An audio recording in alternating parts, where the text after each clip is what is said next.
ঘুম আন্নাউমু নিসফুল মাউত, আল্লাহর নবী বলেছেন ঘুমটা হলো মৃত্যুর অর্ধেক। ঘুমটা মৃত্যুর অর্ধেক।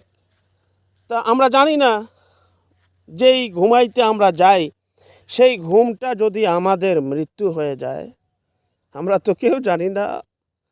সেই ঘুমটাই যদি আমার জীবনের শেষ ঘুম হয়, তাহলে তো আমাদের আর জাগ্রত করবার কেউ নেই।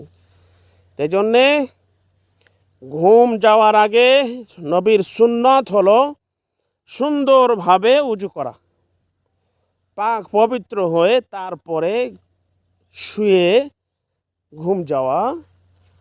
এটাই হলো নবীর সুন্নত। এবং যখন আমরা শুইতে যাব তখন আমরা দোয়া পড়ব, আল্লাহুম্মা বিইসমিকা আমুতু ওয়া আহইয়া, আল্লাহুম্মা বিইসমিকা আমুতু ওয়া আহইয়া। এটা হলো ঘুম যাওয়ার দোয়া। এরপরে যখন আমরা জাগ্রত হব, ঘুম থেকে উঠব, ঘুম থেকে ওঠার পরে একটা দোয়া পড়তে হয়, সেটি হলো আলহামদুলিল্লাহিল্লাযী আহইয়ানা বা'দামা আমাতানা ওয়া ইলাইহিন নুশুর।